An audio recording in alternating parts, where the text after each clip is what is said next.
Faced with our potential mortality in our late 50s and the knowledge that life is short, we had limited good years remaining in this life journey of ours. It was clear a life change needed to happen or our time was going to run out.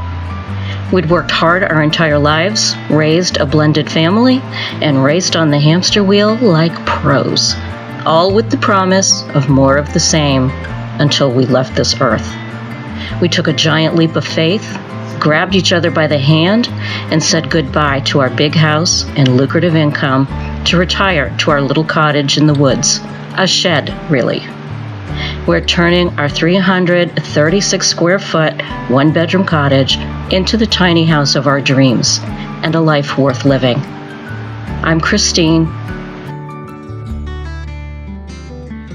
This is my husband, Mitch. Welcome to my tiny retirement. This is our story.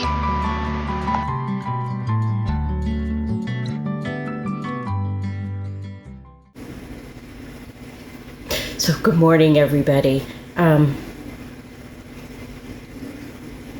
wish I could say that this is going to be a pleasant, lovely video, the kind that I usually like to make. As you can tell from the opening of this film that we had a medical emergency in our family, a very serious one. I've been struggling with this video. I have been struggling with it because I don't know how much I feel like I should disclose. Some of the footage that I have is quite disturbing. I would suggest viewer discretion if you feel that you may not be able to handle some of the things that I'm going to show. And I am. I've been struggling how much to actually say. How much do I actually show?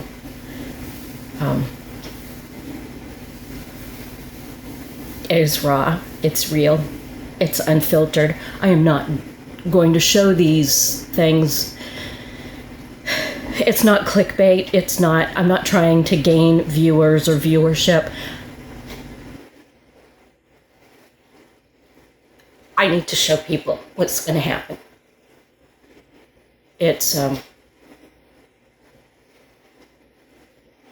I talked with my mother. She had a lucid moment. I didn't want to violate her privacy, but she said if there is one person even that can see the reality of what smoking is going to do to you, then show it. She said, I need to. And I agree with her. I need to. Please just remember, before I show you this clip, this is the point where you may want to not watch. This is very raw footage. This is not meant to be a sideshow. Please remember that. If you choose to stay and watch, this is not a sideshow. And this is not fake. So here we go.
Don't touch that.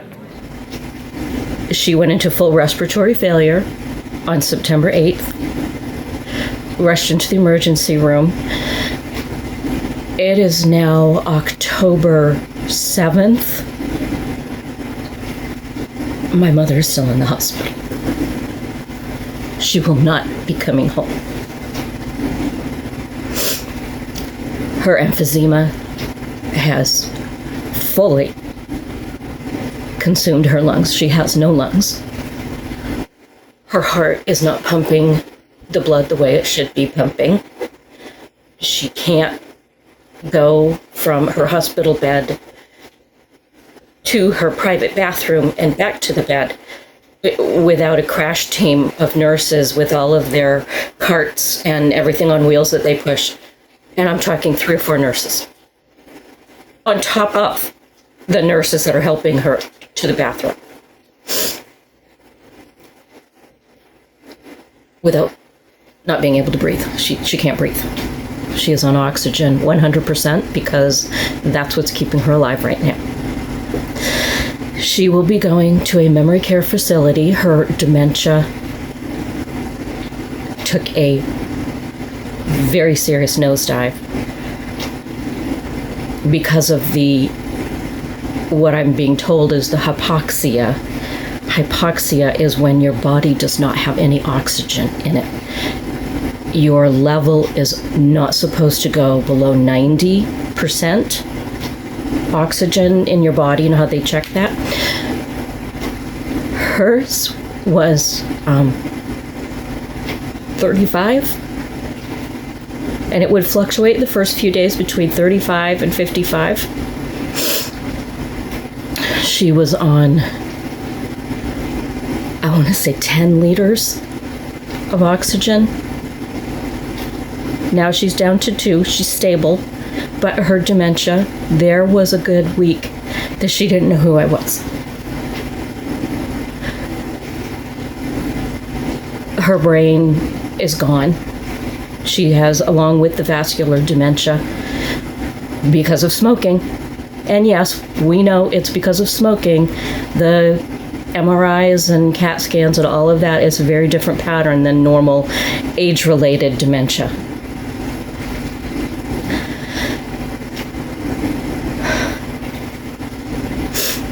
Give me a second.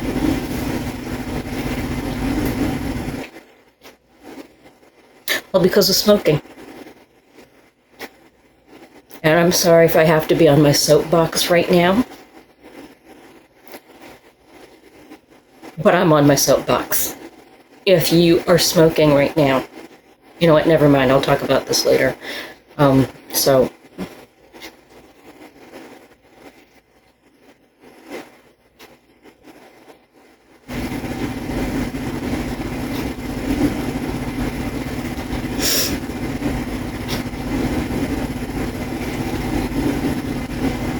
So she is cognizant. She knows who I am now. She does not know what town she's in. You ask her where she is and she will tell you, oh yes, I'm in the hospital in Bath. She's not in Bath, Maine. Ask her again a few minutes later and she'll tell you, oh yes, I'm in the hospital in Bangor. A few minutes later. The other day when we found out what home she's going to be going to, because she will never ever be able to be in her own home again. So I forgot where I'm going with this. This is what's been going on the whole month of September. I'll have a thought, a sentence, and then it's gone. And it's allergy season. I apologize.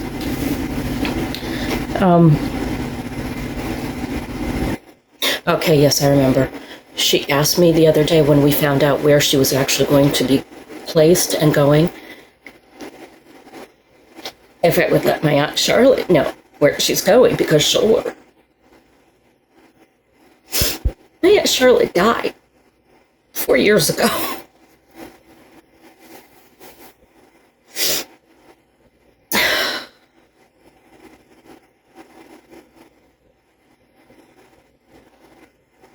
The phrase that keeps coming back to me, because I've been trying to get her to quit smoking since I was old enough to realize I can't breathe because of your cigarette smoking.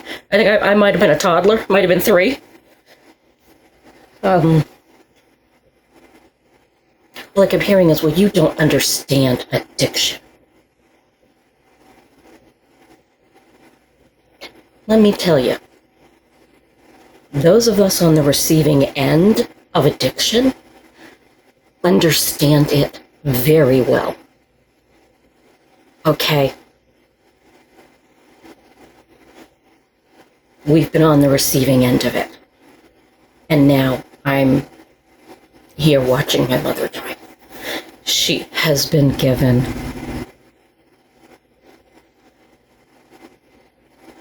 months, weeks to live.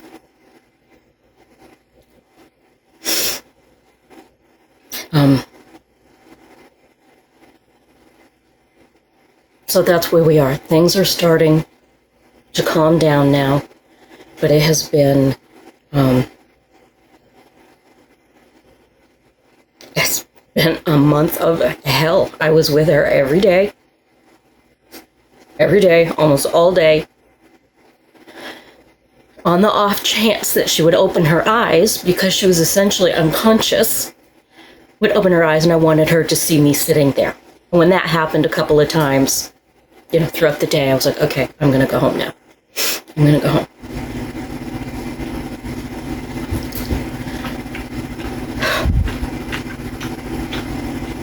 So, if you are smoking right now, putting anything in your lungs, cigarette smoke, vaping, anything else that you're inhaling in your lungs, stop. I am begging you. Stop smoking. Do it now. If you don't want to do it for yourself,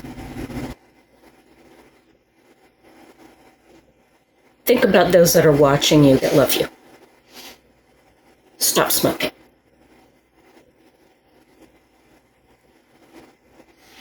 Have a nice day.